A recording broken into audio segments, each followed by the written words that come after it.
Hi viewers, అందరికీ నమస్కారం. Welcome to Sravya's recipes. Hi అండి.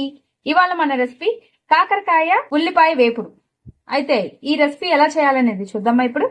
ఇలా చేసుకుంటే అసలు మీకు కాకరకాయ చేదనేదే తగలదండి, చాలా కమ్మగా ఉంటుంది. ఒకసారి ఇలా చేసి చూడండి, మీకు తెలుస్తుంది. ఇంకా ప్రాసెస్ స్టార్ట్ చేద్దామా అండి. పాన్ పెట్టుకొని ముందు ధనియాలు వేయించుకుందామండి. పౌడర్ కి ధనియాలు కాబట్టి గోల్డ్ షేడ్ వచ్చేదాకా వేయించుకున్నాను. ఇది ఆల్రెడీ నేను వేయించినాయండి, కొంచెంసేపు వేయిస్తున్నాను. ఇదిగోండి చూడండి, ధనియాలు వేగిపోయినాయి. ఇప్పుడు తీసేసుకుందామండి ధనియాలు. ఇప్పుడు పాండిలో ఇలా ఆయిల్ పోసుకుందామండి.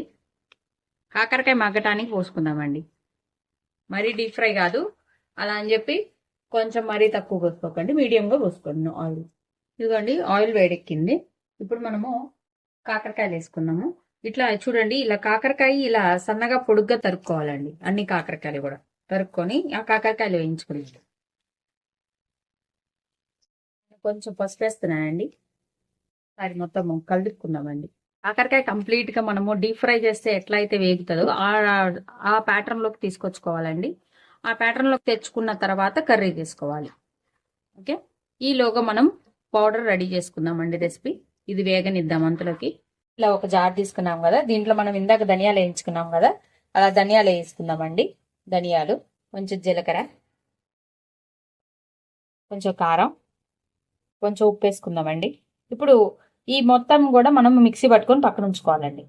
కొంచెం ఇలా టేస్ట్ కోసం ఎండు కొబ్బరి ముక్క వేసుకోండి. ఇప్పుడు దీన్ని గ్రైండ్ చేసుకుందామండి. ఇది చూడండి, మంచిగా గ్రైండ్ చేసుకున్నాం కదా. దీంట్లో నేను ఒక 5-6 వెల్లుల్లి రెమ్మలు వేస్తున్నానండి. మళ్ళీ ఒకసారి గ్రైండ్ చేసుకుందాం. ఇదిగోండి, చూసారు కదా, మంచిగా గ్రైండ్ చేసుకున్నాం కదా. ఇప్పుడు ఈ పౌడర్ని పక్కన పెట్టుకుందామండి. ఇట్లా మొత్తం ఒకసారి కలిపుకొని మంచిగా ఈ పౌడర్ని పక్కన పెట్టుకుందాం. ఇదిగోండి, కాకరకాయలు మంచిగా వేగిపోయినాయండి. ఇప్పుడు నేను తీసేసుకుందాం. మనం కాకరకాయలు అన్ని కూడా బౌల్లోకి తీసుకుందాం. ఇదిగోండి, నేను బాండీలో ఆయిల్ తీసాను. నాకు కొంచెం ఎక్కువ అనిపించిందండి, అందుకని నేను తీసేసాను. మీకు కావాలంటే ఉంచుకోవచ్చండి, కావాలంటే మళ్ళీ వేసుకోవచ్చు, కానీ అందుకని నేను ఆయిల్ అంతా కొంచెం తీసుకున్నానండి. కూరకు సరిపడా కొంచెం ఆయిల్ ఉంచుకున్నానండి. కూరకు సరిపడా కొంచెం ఆయిల్ ఉంచుకున్నాను. ఇప్పుడు దీంట్లో తాలింపు గింజలు వేసుకుందాం. ఇదిగోండి, కొంచెం తాలింపు గింజలు, కొంచెం పచ్చిపప్పు వేసుకుందాం, ఎండుమిర్చి, గోల్డ్ వచ్చేదాకా వేయించుకుందామండి తాలింపు. ఇప్పుడు కరివేపాకు వేసుకుందాం. మంచిగా వేయించుకుందామండి. ఉల్లిపాయలు వేసుకుందామండి. ఇదిగోండి, ఉల్లిపాయలు 3/4 వేగిపోయినాయండి. ఇప్పుడు మనము కాకరకాయ వేసుకుందాం. దీంతో పాటు కొంచెంసేపు వేయించుకుందామండి. ఉల్లిపాయ యొక్క ఫ్లేవర్ దీనికి తగలాలి కాబట్టి కొంచెం సేపు వేయించుకొని తీసేద్దాం. ఇప్పుడు దీనికి సరిపడా ఉప్పు వేసుకుందామండి.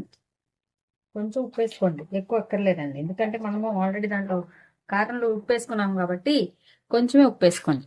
ఇదిగోండి, చూసారు కదా, ఇదిగోండి ఈ ఫార్మాట్ లోకి ఇప్పుడు తెచ్చుకోవాలి. నేను ఉల్లిపాయలు కూడా దీంతో పాటు డీప్ ఫ్రై చేసుకున్నానండి. లేదంటే ఫస్ట్ కానీ మీరు ముందుగానే కొంచెం గోల్డ్ షేడ్ వచ్చేదాకా ఉల్లిపాయలు చేసుకొని ఇప్పుడు చిన్నులపాయ కారం వేసుకుందామండి. మనం పట్టుకున్న చిన్నులపాయ కారం వేసుకుందాం. కొంచెం ఆయిల్ పోసుకోండి.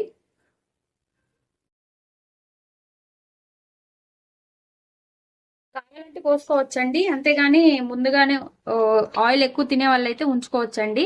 కొంచెం తక్కువ తినే వాళ్ళు అనుకోండి, ఈ మధ్యలో పోసుకోవచ్చు ఇలా ఆయిల్. చిన్నులపాయ కారం కూడా మగ్గిన తర్వాత తీసేద్దామండి. అంతే అండి, కమ్మటి కాకరకాయ ఉల్లిపాయ వేపుడు రెడీ అయిపోయింది. ఈ వీడియో కనుక మీకు నచ్చినట్టయితే ప్లీజ్ లైక్ చేసి, షేర్ చేసి, సబ్స్క్రైబ్ చేసుకోండి. Thank you for watching Sravya's recipes.